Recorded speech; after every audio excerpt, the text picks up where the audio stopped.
जो जितना ही झुलसता है वो उतना ही निखर के आता है। जो सह ले तकलीफ मेहनत की वो हर रोज चमकता है। नमस्कार दोस्तों, आज के वीडियो में डिस्कस करेंगे हम 8 दिसंबर के करंट अफेयर पे। और देखिए आज के वीडियो में टोटल हम 13 मोस्ट इंपॉर्टेंट करंट अफेयर पर चर्चा करेंगे और साथ में इनसे जुड़े जितने भी स्पेशल फैक्ट हैं उन पर पूरी डिटेल में चर्चा करेंगे। और देखिए इस वीडियो के लास्ट में आपका एक टेस्ट दिया जाएगा, तो इस टेस्ट को जरूर दीजिएगा। और इस वीडियो को पूरा देखने के बाद आप इसकी पीडीएफ फाइल भी डाउनलोड कर सकते हैं, नीचे डिस्क्रिप्शन बॉक्स में आपको इस वीडियो की पीडीएफ भी मिल जाएगी। और देखिए अगर आप इस चैनल पर नए हैं तो चैनल को अभी सब्सक्राइब करके बेल आइकन प्रेस कर दीजिएगा ताकि आपको आने वाले सभी वीडियोस के नोटिफिकेशन ऑटोमेटिक मिल जाए। और वीडियो को लाइक और शेयर भी कर दीजिएगा आप। तो चलिए शुरू करते हैं आज के करंट अफेयर चैनल को। देखिए आज के करंट अफेयर का पहला प्रश्न है, ये हाल ही में किस देश के ऑलराउंडर क्रिकेटर कोरी एंडरसन ने रिटायरमेंट की घोषणा की है। तो देखिए जो आपके कोरी एंडरसन है ये जो है न्यूजीलैंड के एक ऑलराउंडर क्रिकेटर हैं। देखिए जबकि कोरी एंडरसन है, इन्होंने न्यूजीलैंड के लिए कुल 13 टेस्ट मैच, 49 वनडे मैच और 31 T20 इंटरनेशनल मैच खेले हैं। और इनमें जो है इन्होंने 2 शतक, 10 अर्धशतक और 90 विकेट के साथ कुल 2277 रन बनाए हैं। तो अगर एग्जाम में पूछा जाए कि कोरी एंडरसन जो है ये किस देश के एक ऑलराउंडर क्रिकेटर थे, तो ये जो है न्यूजीलैंड के एक ऑलराउंडर क्रिकेटर थे और अभी हाल ही में इन्होंने रिटायरमेंट ले लिया है क्रिकेट से। दूसरा प्रश्न है कि हाल ही में किस जाने माने बंगाली अभिनेता का निधन हो गया। तो देखिए ये जाने माने बंगाली अभिनेता आपके थे मनु मुखर्जी। देखिए जो आपके मनु मुखर्जी है, इन्होंने अपने फिल्मी करियर की जो शुरुआत है ये मृणाल सेन की फिल्म नील आकाशेर नीचे 1958 से की थी। 1958 में पिक्चर आई थी। तो याद रखिएगा कि जो आपके जाने माने बंगाली अभिनेता थे मनु मुखर्जी, ये अब जो है हम लोगों के बीच में नहीं रहे। तीसरा प्रश्न है कि हाल ही में किस मराठी अभिनेता का निधन हो गया। तो देखिए ये मराठी अभिनेता आपके थे रवि पटवर्धन। याद रखिएगा कि रवि पटवर्धन जो है ये एक मराठी अभिनेता थे, इनको आपने कई सारी फिल्मों में देखा भी होगा। देखिए ये जो है मराठी टीवी श्रृंखला आगाबाई ससुबाई में अपनी भूमिका के लिए जो है मराठी फिल्म जगत में इन्होंने बहुत नाम कमाया था। और इन इसके अलावा यानी कि इस सीरियल के अलावा जो है इन्होंने कई हिंदी फिल्मों जैसे कि तेजाब, झांझर, बंधन और यशवंत में भी जो है अभिनय किया था। तो याद रखिएगा कि रवि पटवर्धन कौन थे, ये मराठी अभिनेता थे और इन्होंने बॉलीवुड की फिल्मों में भी काम किया था और इनका हाल ही में निधन हो गया। चौथा प्रश्न है कि किस तिथि से भारतीय रिजर्व बैंक जो है इसने रियल टाइम ग्रॉस सेटलमेंट यानी कि आरटीजीएस प्रणाली को साल के सभी दिनों यानी 24 घंटे किए जाने की घोषणा की है। देखिए पहले क्या होता था, जो आपका आरटीजीएस होता था यानी कि real time gross settlement process होता था, इसके तहत केवल आप जो है सुबह 7 बजे से शाम को 6 बजे तक ही पैसे भेज सकते थे किसी के अकाउंट में। लेकिन आप जो है अब 24 घंटे साल के 365 दिन जो है कभी भी जब आपका जी जाए किसी को भी पैसे भेज सकते हैं आरटीजीएस के माध्यम से। तो ये नियम 14 दिसंबर 2020 से लागू कर रहा है कौन, भारतीय रिजर्व बैंक यानी कि रिजर्व बैंक ऑफ इंडिया। और पांचवा प्रश्न है कि चांद पर झंडा फहराने वाला दुनिया का दूसरा देश कौन बना। तो देखिए चांद पर झंडा फहराने वाला दुनिया का दूसरा देश बन गया है चीन यानी कि चाइना। देखिए आपको बता दूं इससे पहले ये उपलब्धि केवल संयुक्त राज्य अमेरिका के पास थी। इसने जो है चांद पर यानी कि चंद्रमा पर 1969 में अपोलो मिशन के दौरान अपना झंडा लहराया था। देखिए चाइना ने अभी हाल ही में चैंग E5 नाम का एक मिशन लॉन्च किया था चंद्रमा पर जो है मिट्टी और चट्टान के नमूने एकत्रित करने के लिए। लेकिन अभी नमूने इकट्ठे करने के लिए वहां पे गया था तो उसने जो है झंडा भी साथ में फहरा दिया और ये रिकॉर्ड बन गया। अब जो है अमेरिका के बाद चीन ऐसा दूसरा देश बन गया दुनिया का जिसने चांद पर अपना झंडा फहराया है। देखिए अभी हाल ही में जो आपका चैंग E5 मिशन है, ठीक है, तो इस चैंग E5 मिशन ने 3 दिसंबर 2020 को ये राष्ट्रीय ध्वज लगाया कहाँ पर, चांद पर, चाइना का। और उसके बाद फिर ये पृथ्वी पर लौटने के लिए निकल चुका है। तो देखिए एक चीज़ ये भी कही जा रही है कि अगर चांद से वापसी की यात्रा सफलतापूर्वक संपन्न हो जाती है किसकी, चीन के इस अंतरिक्ष मिशन की, तो ये जो है चांद के नमूने लाने वाला विश्व का तीसरा देश बन जाएगा। देखिए अब तक ये रिकॉर्ड केवल 1960 और 1970 के दशक में संयुक्त राज्य अमेरिका और सोवियत संघ के नाम है। ये दोनों देश जो है चांद से मिट्टी और वहाँ से चट्टान के नमूने वापस लाने में जो है सफल हुए हैं। और झंडा फहराने के मामले में चीन दूसरे नंबर पर, ठीक है। और देखिए जो आपका चीन देश है इसकी राजधानी है बीजिंग, चीन की मुद्रा रेनमिनबी है और यहाँ के राष्ट्रपति हैं शी जिनपिंग। देखिए चीन जो है ये अपनी सीमाएं कुल 14 देशों के साथ बनाता है, ये चीज़ आपको याद रखना है। और देखिए चीन जो है ये आपका दुनिया का सबसे मोस्ट पॉपुलेटेड यानी कि सबसे अधिक जनसंख्या वाला देश भी है। देखिए चीन जो है अपनी सीमाएं बनाता है किसके साथ, Afghanistan, Bhutan, India, Kazakhstan, North Korea, Kyrgyzstan, Laos, Mongolia, Myanmar, Nepal, Pakistan, Russia, Tajikistan और वियतनाम के साथ। तो इन 14 देशों का नाम याद रखिएगा, एग्जाम में पूछा जाता है। और छठवां प्रश्न है कि हाल ही में किस बैंक ने ऋण मंजूरी में तेजी लाने के लिए lens the leading solution launch किया? तो देखिए अभी हाल ही में जो आपका पंजाब नेशनल बैंक है, इसने जो है ऋण मंजूरी में तेजी लाने के लिए lens the leading solution launch किया है। देखिए जो ये लेंस द लीडिंग सॉल्यूशन है, ये इसका क्या काम होगा? देखिए इसका काम होगा सिस्टम मानकीकरण और क्रेडिट प्रक्रियाओं का आकलन करना। प्रत्येक प्रकार की जितनी भी ऋण सुविधाएं हैं उनके लिए ऋण दस्तावेजों को ऑटो जनरेट करना, मैनुअल प्रोसेसिंग, डिजिटल रिकॉर्ड रखरखाव, सुरक्षा और डेटा गोपनीयता में शामिल देरी, लागत और मानवीय त्रुटियों को कम करना, बेहतर ट्रैकिंग और पारदर्शिता के लिए निगरानी करना। तो ये जो आपका lens the leading solution launch किया गया किसके द्वारा? जो आपका पंजाब नेशनल बैंक है, ठीक है, इसके द्वारा। तो इसका ये काम होगा। देखिए जो आपका पंजाब नेशनल बैंक है, इसका मुख्यालय आपका नई दिल्ली में है और इसके सीईओ हैं एस मल्लिकार्जुन राव। और पंजाब नेशनल बैंक की स्थापना जो है देखिए ये पाकिस्तान के लाहौर में हुई थी। कब? 19 मई 1894 को। और सातवां प्रश्न की फाइबर ऑप्टिक्स का जनक कहे जाने वाले किस भौतिकी विज्ञानी का हाल ही में निधन हो गया? तो देखिए एक प्रसिद्ध भौतिकी विज्ञानी थे जिनका नाम था नरिंदर सिंह कपानी। इनकी फोटो आपको यहाँ पे दिख रही होगी। तो ये जो है फाइबर ऑप्टिक्स के जनक कहे जाते थे और अभी हाल ही में इनका निधन हो गया। देखिए जबकि नरिंदर सिंह कपानी है, ये 1954 में फाइबर ऑप्टिक्स के माध्यम से चित्रों को प्रसारित करने और हाई स्पीड इंटरनेट तकनीकी की नींव रखने वाले पहले व्यक्ति थे। इन्होंने न केवल फाइबर ऑप्टिक्स की नींव रखी बल्कि व्यवसाय, जिनका एक खुद का बिजनेस था, तो व्यवसाय के लिए जो है इन्होंने अपने स्वयं के आविष्कार का भी इस्तेमाल किया। इन्होंने क्रमशः 1960 और 1973 में ऑप्टिक टेक्नोलॉजी इनकॉर्पोरेशन और कैप्ट्रॉन इनकॉर्पोरेशन की स्थापना की। ये दोनों कंपनियां थी, ठीक है। तो इनके बारे में डिटेल्स याद रखिएगा। और देखिए जो कि नरिंदर सिंह कपानी हैं, इनके बारे में सबसे मुख्य इन्फॉर्मेशन है कि एक भारतीय मूल के व्यक्ति हैं। नरिंदर सिंह कपानी ने उत्तर प्रदेश के आगरा विश्वविद्यालय से पढ़ाई की और फिर ये लंदन के इंपीरियल कॉलेज चले गए। इन्होंने 1955 में लंदन विश्वविद्यालय से पीएचडी की उपाधि प्राप्त की और इनको जो है कौन कौन से सम्मान मिल चुके हैं?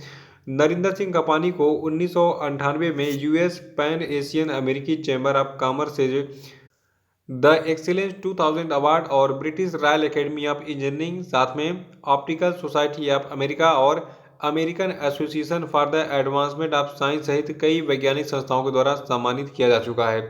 तो नरिंदर सिंह कपानी के बारे में रखिएगा, बहुत ही प्रतिष्ठित वैज्ञानिक थे। आठवां प्रश्न है कि सिंगापुर के प्रमुख दैनिक द स्ट्रेट्स टाइम्स के द्वारा किस भारतीय को कोविड-19 महामारी के खिलाफ लड़ाई में इनके योगदान देने के लिए the Straits Times Asian of the year चुना गया है? तो देखिए ये व्यक्ति आपके हैं आदार पूनावाला और इनके बारे में मैं आपको डिटेल बताऊंगा, लेकिन एक खास इन्फॉर्मेशन ये है। देखिए जो का स्ट्रेट्स टाइम है सिंगापुर का, इसने सामूहिक रूप से कुल 6 विजेताओं की घोषणा की जिनको ये सम्मान the Straits Times Asian of the year चुना गया है। तो ये 6 व्यक्ति कौन है? पहले इसमें जो है भारत के आधार पूनावाला हैं, दूसरे आपके हैं चीनी शोधकर्ता झेंग योंगजेन और तीसरे का नाम है चेन वेई, ये जो है चीन के मेजर जनरल हैं। चौथे का नाम है रुइची मोरिशिता, ये जो है एक जापानी डॉक्टर हैं।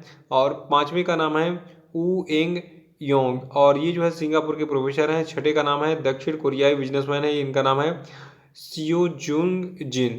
तो ये 6 व्यक्ति ऐसे हैं जिनको the Straits Times Asian of the year चुना गया है। किसके द्वारा? सिंगापुर के एक प्रमुख दैनिक द स्ट्रेट टाइम के द्वारा।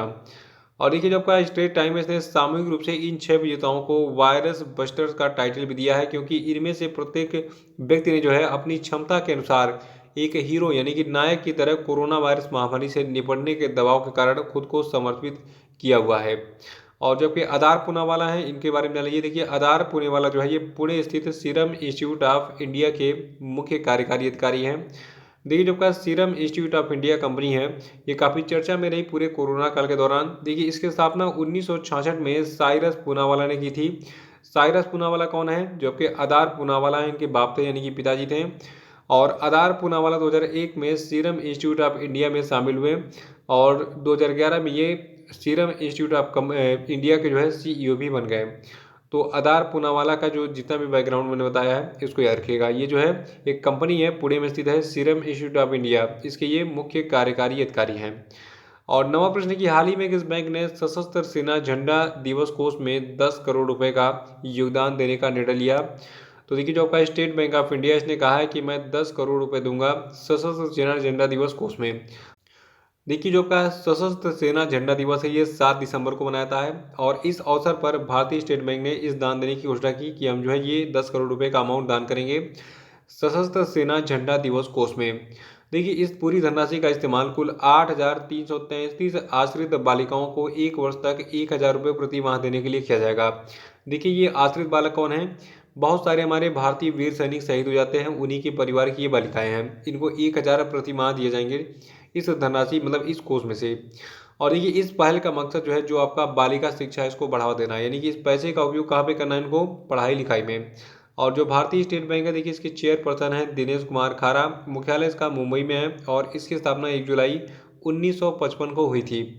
10वां है कि हाल ही में किस देश के स्वास्थ्य मंत्रालय ने अपने देश के सभी नागरिकों को फ्री कोरोना वैक्सीन टीका देने की घोषणा की है?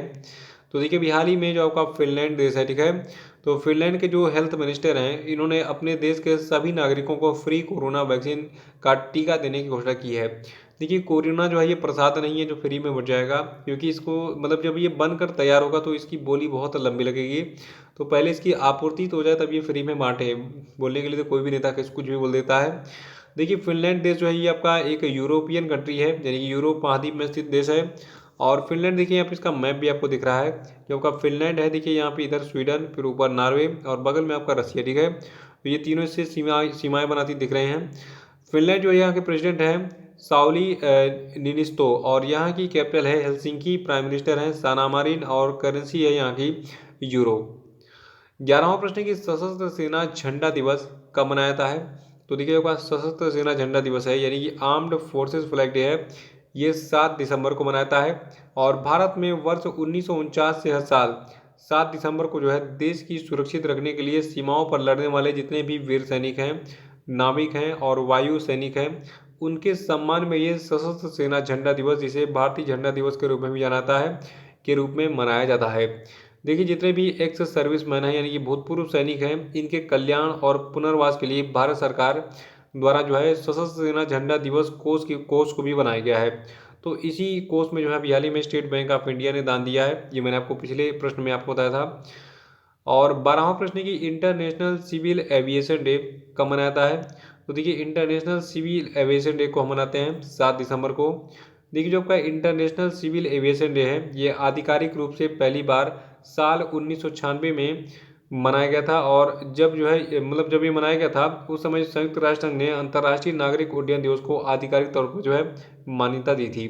तो पहला जो आपका इंटरनेशनल सिविल एविएशन डे है ये 1996 मनाया गया और ये 1996 से हर साल 7 दिसंबर को पूरी दुनिया में मनाया जा रहा है। तो अगर एग्जाम में पूछा जाए कि इंटरनेशनल सिविल एविएशन डे कब मनाता है तो ये 7 दिसंबर को मनाता है। देखिए आपने फार्मूला 1 रेस के बारे में सुना होगा, हम आज बात करेंगे फार्मूला 2 रेस के बारे में। एक Sakhir Grand Prix Formula 2 race अभी हाल ही में बहरीन में आयोजित किया गया और इसको जीतने वाले एक भारतीय ड्राइवर हैं। ये पहले ऐसे भारतीय विज्ञानी हैं जिन्होंने इस रेस को जीता है और इनका नाम है जेहान दारूवाला। नाम के आगे दारूवाला है और दारू वाले भारत में पहनते हैं, ये आपका ऑप्शन ऐसे याद हो जाएगा। तो Sakhir Grand Prix Formula 2 race को किसने जीता है? जेहान दारूवाला ने, और ये इस रेस को जीतने वाले पहले भारतीय ड्राइवर बन गए हैं। देखिए जो आपका ये Sakhir Grand Prix Formula 2 race था ये 6 दिसंबर 2020 को आयोजित किया गया था और इसमें दुनिया के दो बहुत ही प्रमुख रेसर, पहले का नाम है मिक शुमाकर और दूसरे का नाम है डेनियल टिकटुम, इन दोनों ने पार्टिसिपेट किया था। इन दोनों को हराकर डिफीट करके जो भारत के 22 वर्षीय जो फार्मूला 2 रेसर हैं जेहान दारूवाला, इन्होंने इसमें विजय प्राप्त की। तो ये थे आपके आज के सभी महत्वपूर्ण करंट अफेयर और अब हम बात कर लेते हैं आज के सभी क्वेश्चन अपडेट पे। देखिए आज के क्वेश्चन अपडेट का पहला प्रश्न है कि हाल ही में भारत ने किस देश के साथ काउंटर नारकोटिक्स वर्किंग ग्रुप की बैठक आयोजित की? बताइए आंसर। दूसरा आपके लिए कि 737 मैक्स जो हाल ही में खबरों में था ये किस प्रसिद्ध कंपनी का एयरलाइनर है? बताइए। और तीसरा किस देश ने दास श्रम का हवाला देते हुए चीन से कपास के आयात पर प्रतिबंध लगा दिया है? बताइए। और चौथा है कि हाल ही में भारतीय सूरीनाम संयुक्त आयोग की बैठक आयोजित की गई थी। सूरीनाम कहाँ पर स्थित है? बताइए किस महाद्वीप में है? और पांचवा कि हाल ही में किस स्थान पर भारतीय नौसेना और रूसी नौसेना के बीच में पैसेज एक्सरसाइज किया गया? बताइए। और इन सभी प्रश्नों को जो है आप रिवाइज कर सकते हैं कल का वीडियो देख के, तो उसको देख के रिवाइज कर डालिए क्योंकि रिवीजन बहुत ही इंपॉर्टेंट होता है। तो इसी के साथ ये वीडियो यही समाप्त होता है। वीडियो को लाइक और शेयर कर दीजिएगा, जो लोग नए हैं मुझ चैनल को सब्सक्राइब कर लेंगे। तो इसी के साथ बहुत बहुत धन्यवाद। Thank you and have a nice day.